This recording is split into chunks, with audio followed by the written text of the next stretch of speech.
Hey, it's the wrestling snob, Adam Lavelle, back again on the Noah Network to talk about Pro Wrestling Noah Star Navigation Premium from yesterday, March 22nd, 2025. Man, Noah is the freaking best.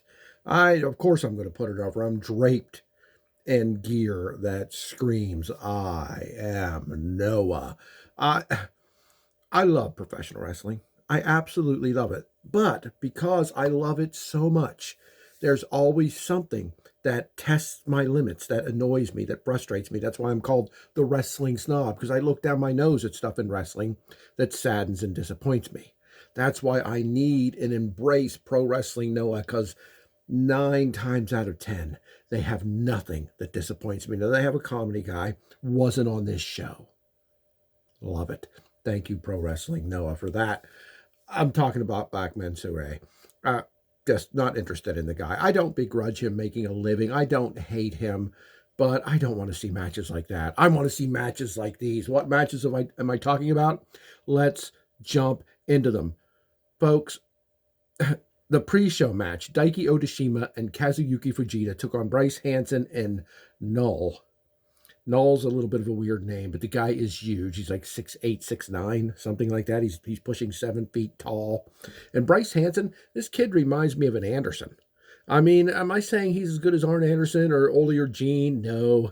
Maybe a little bit better than Brock Anderson. I'd like to see Brock Anderson come to Noah, get some work in. I tweeted that out to Arn, and he could work with this Hansen kid. And I'm not telling you that Hansen has to change his name to Anderson, but they would look good together. They would work well together. Not that him and Null did a bad job. They worked very well together. But look, you're going in there against Fujita, one of the biggest badasses in wrestling today, whether you like him or whether you don't. He is without a doubt a badass. And Daiki Odashima is a badass in his own way. I mean, all the bigger this kid is, he's one of the strongest, one of the fastest, one of the most determined workers I have seen in quite a while. This kid has it, and he's going to go places. And watching him and Fujita take on Hansen and Null was just a perfect way to open this show. You got the two Gaijins in there, right? They're coming in trying to make a name for themselves, wanting to be a big deal. Null, as big and huge and tall as he is, well on his way just for that reason alone. And Hansen, being the good-looking worker that he is, being on his way as well. But they get taken down here by the veteran and the rookie. The longtime veteran and the very new rookie team up to win the opening dark match, if you will. I love this. This was amazing. This, to me, is must-see, even though it's a dark match. Then we had an 8-man tag team. You guys know, if you've been watching me very long, that I don't like 8-man, 10-man, ridiculous amount of members, wrestlers, in the ring at the same time. Like, for example, there were 9 people in here, including the rep. It's just too many, but I mean, it was at least 2 units, 2 factions, if you will. The American word is faction. The Japanese word is unit. And these were 2 units that don't like each other, 2 units that want to lay claim to the vacant tag team titles, even though Team 2000X, Daga, Jack Morris, Owada-san, and Tadasuke are walking around carrying them, especially Daga and Morris. They claim they never lost them, that they're still theirs. They took on Galeno, Harutuki, Kai Fujimura, and Kaito Kiyomiya in an excellent fight, in an excellent battle. Again, an 8-man tag doesn't, get me all excited. But watching these 2 units face each other does. I mean, Galeno is just something else. This guy is a luchador, but he's a luchador like you've never seen. Big, massive guy, just throwing people around. He can do some of the flips and some of the dives, and will do them and does do them. But man, this guy can just take your head off anytime he so chooses. Kaito Kiyomiya, a multiple-time GHC heavyweight champion in there. Very hard to stop. But this Team 2000X, they're on another level, man. Yeah, they lie, they cheat, they steal. They take any and every shortcut they can take, fighting behind the referee, giving low blows. They're heels. They are rudos. They are bad guys, if you will, and they live it up. They play it up. They love it, and they enjoy it, and you can tell that is the case here, and they work tremendously well together, but not well enough here. All Rebellion wins this. Galeno, Harutuki, Kai Fujimura, and Kaito Kiyomiya stand tall. They grab those GHC tag team titles, but of course, Team 2000X jumps them and takes them back. They're not going to give them up. but it has been decided, at least I'm pretty sure it's the final decision, where Daga and Jack Morris will face Galeno and Kaito Kiyomiya to determine the official GHC heavyweight tag team champions, coming up shortly on another card. And this match was sort of a preview of that, even though we didn't know it was going to be a match going in. Great stuff here. 6-man match came up next. The Passionate Rattels, Manabu Soya, Yuto Kikuchi, and their secret partner. He was an ex. He was a mystery. No one knew who this was going to be. And it was a pretty big shocker. It's someone who's been around Noah quite a bit, but still a big heavyweight. I'm talking about Saxon Huxley. I mean, they're looking to replace Tadasuke. Just part of you thought, in the Rattels, he's going to be a junior heavyweight. Well, Saxon Huxley is no junior heavyweight. He wore the same gear as Manabu Soya, telling us that they're probably going to be a team. And he looks to be the new member of the Passionate Rattels, because he really was into being passionate. He's a sort of a Bruiser Brody type of guy. He looks that way, kind of wrestles that way. Big brute. I'm not putting him on Bruiser's level. Nobody's on Bruiser's level. But just similar look if you haven't seen him. And I don't know. I like the team. They took on Hajime Ohara, Keno, and Naomichi Marufuji in a very interesting matchup, because Keno and Marufuji can't get along to save their lives. Keno's taking swings at Marufuji 3-4 times throughout this match, and I think that led to their downfall here, even though it was Ohara who took the pinfall, giving the Passionate Rattels and their new member, Saxon Huxley, the big win. This was fun. This was entertaining. Minus 10 minutes. It was under 10 minutes long, so, it was not insufferable, especially with Keno and Marufuji fighting. I'm not saying that was bad, but it's like, oh my God, you guys, get it together. But they couldn't. They didn't. And I think it helped lead to their downfall here. Then we had the GHC National Title Tournament first round, the continuation of it. Tetsuya Endo took on Takashi Sugiura in what should have been an incredible big man, strong man matchup. Now, I say should have been because this match was 6 minutes long, and it was 6 minutes long because Endo won when he nutshotted Sugiura twice in a row. At one point, thanks to Yoshitatsu causing a distraction, Endo actually grabs Sugiura's package, as if he's going to take a Joey Ryan bump or something. Sorry to bring up that name again. And instead, he's just doing it to hurt Sugiura. The referee comes back and he lets go. And later, he actually nails him twice in the crotch to get the pinfall victory. It was kind of ridiculous. I was disappointed in it. Well, now, again, that's what Team 2000X does. I understand it. I understand. But man, watching these two Bull of the Woods, if you will, Daddy, watching these two guys go at it for a 10, 12-minute match, double the time of this match, would have been spectacular. Instead, we get a pretty short match with Endo, like I said, winning with a nut shot. Poor Takashi Sugiura. He deserves better than that.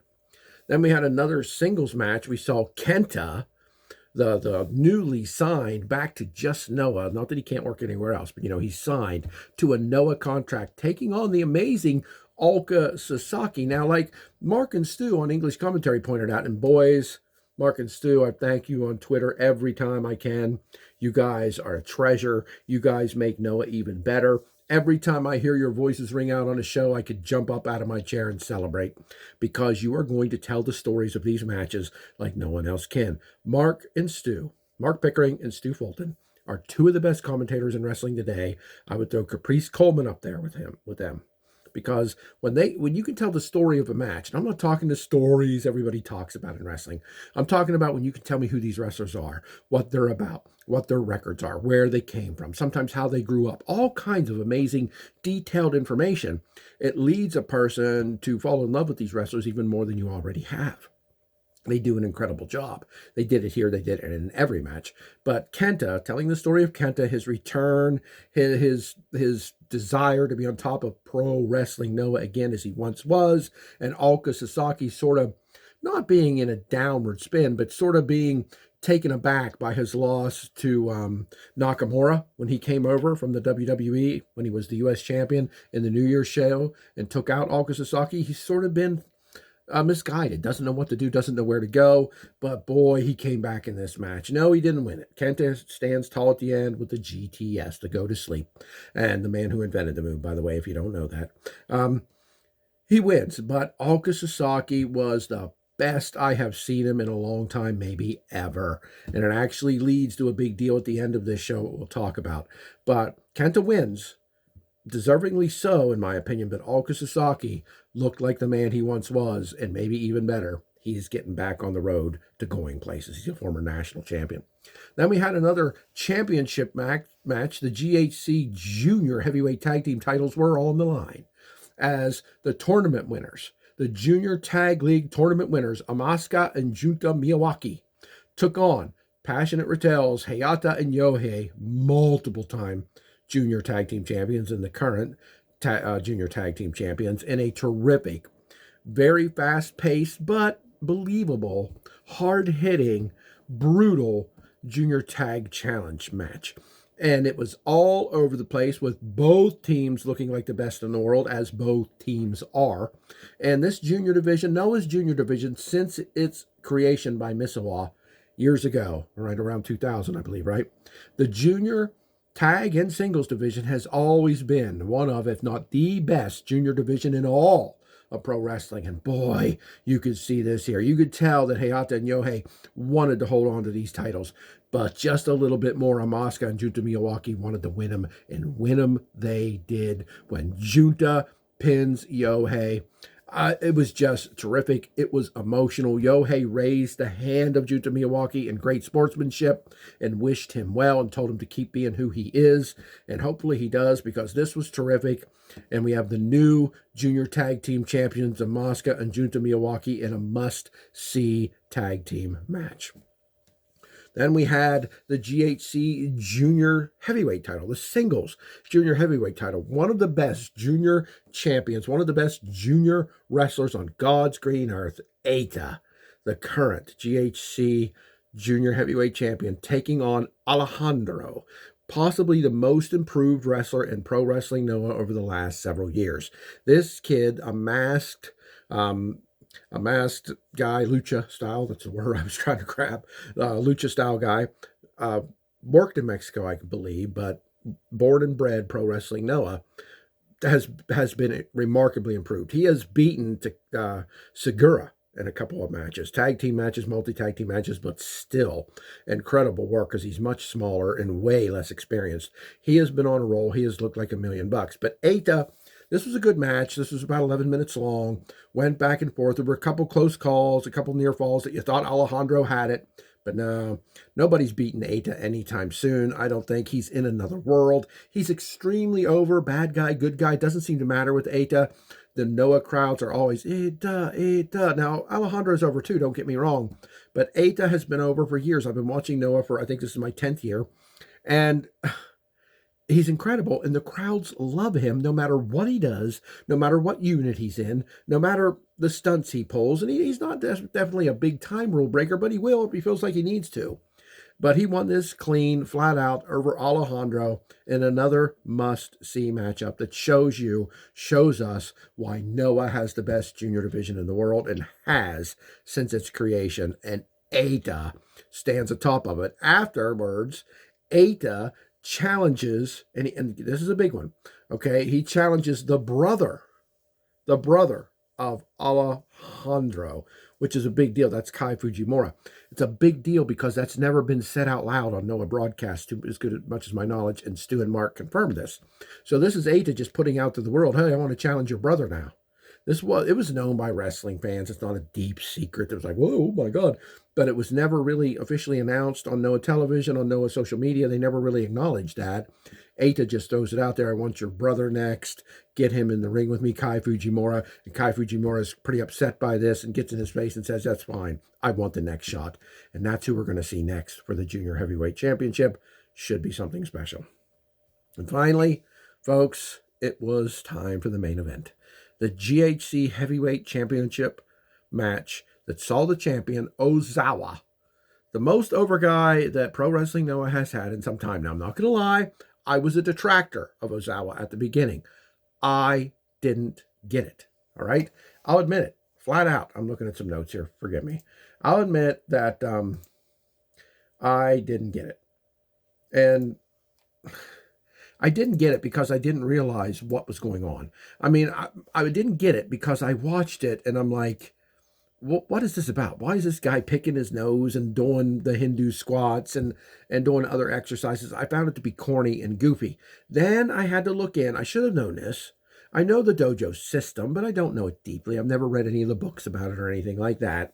But in the dojo system, in the Japanese culture, you have senpai, and I believe it's pronounced kohei or kohai.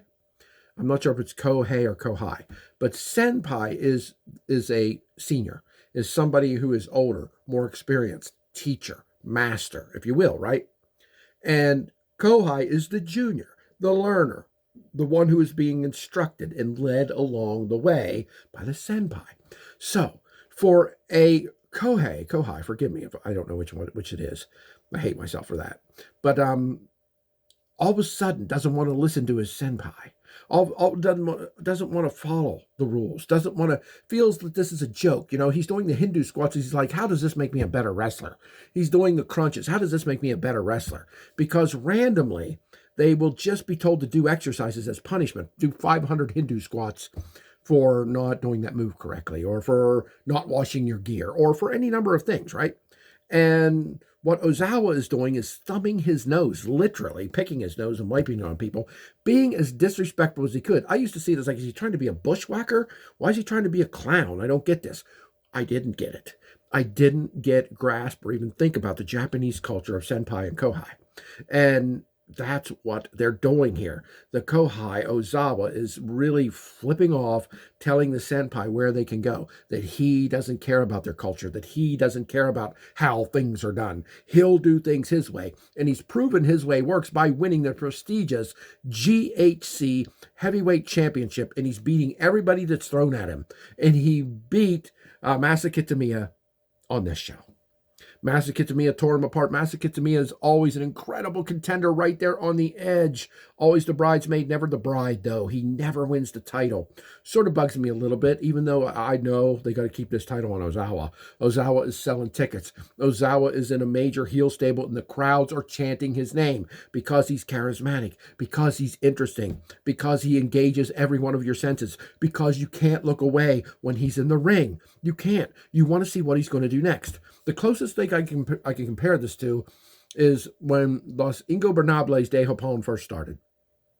When Tetsuya Naito, I have a hard time with his first name, sorry. When Naito first came out in that suit and in that mask, and people were like, what the hell is this? And he laid and rested on his fist in the middle of the ring. That excited the wrestling world. They're still around. People still love them. But to me, Team 2000X is the newer, shinier version of Los Ingobernables de Japón. I really think they are. And you see it in their matches, and you see it in the crowd support, and you see it in the merch sales. And you saw it here with another big win. Excuse me. I need to take a drink. I've been talking for 18 straight minutes. Pennsylvania Dutch birch beer. If you don't have birch beer where you live, you don't know what you're missing. And most of you don't, because it's a Pennsylvania thing. It's soda, pop, if you will, whatever you call it, wherever you're from. It's an awesome, awesome drink. It's one of my favorites. I try to drink water as much as I can, but once in a while, I got to grab a birch beer. No, they're not paying me for this. But after this was over, out came Kenta. Kenta wants to challenge, the guy, the Kohei, who hasn't been respecting the senpai. He'll take the title back. He was once the mainstay, the leader, the big shot, the number one guy. Acknowledge him, Kenta. And he's coming out to challenge again. And Ozawa just sort of scoffs. Just like, aren't you ready to retire? Your body's so beaten up you couldn't handle a match with me. Get out of here. I'll give you a match, but it ain't going to be for the title. Why should I give you a title match? You just got here, basically. Not respecting, again, who he is, where he's from, that he's a senpai. He doesn't care. Kenta is the exact example of the kind of things the Kohei is rebelling against. Ozawa, no. But they keep going on, and it turns out that this was the deal, if Team Kenoh and Kenta can defeat Ozawa and his partner, what's his freaking name? The guy that came over from DDT, Tetsuya Endo, forgive me. if Tetsuya Endo and Ozawa face Team Keno and Kenta, and Keno and Kenta defeat them in a no rules hardcore match, he will then give Kenta the title match that he's looking for. Wow. Interesting development. But even more interesting to me, by the end of this show, backstage, behind the scenes, the locker room, Ulga Sasaki steps up and unites with Keno and Kenta. Now, I don't know what means anything with this hardcore match, but I just know that's a hell of a unit. You know, Team 2000X is a hell of a unit. The Passionate Retells are a hell of a unit, but my God, Keno, Kenta, and Ulga Sasaki, that's some three badass fighters in there side by side, and I'm loving that development, and I'm buying that t-shirt the day it comes out. Well, at least when I can get it from Pro Wrestling Tees and not pay $80 to have it shipped from Japan. But this was a great show. 10 out of 10. 10 out of 10. Perfect wrestling show. I loved everything about this show. Everything. There was no comedy crap. It was all serious. It was all kick-ass. It was all brutal. It was Pro Wrestling Noah, and I am Pro Wrestling Noah. I am the wrestling snob, Adam Lavelle, and I'll be back with more Noah videos before you know it. But check out my other YouTube channel, IIWC, the Intelligent Internet Wrestling Community, where I talk about all other wrestling on there, AEW, WWE, Stardom, all of it. Check it out. I'd appreciate your support like I appreciate it more. I think I'm 2 followers away on this channel to 400. Again, I know Noah's a niche product, especially for American wrestling fans. And I thank you Japanese fans that are watching me, because I do check my metrics, and I do see I have a significant amount of followers and watchers from Japan. And I appreciate it. I thank you very much. Hopefully I'm not embarrassing you too bad with how I pronounce names sometimes. That's something, 55 years old, I'm going to keep working on, but I can't promise you nothing. I love it, though. Best wrestling in the world. Pro Wrestling Noah. And I'll see you again before you know it.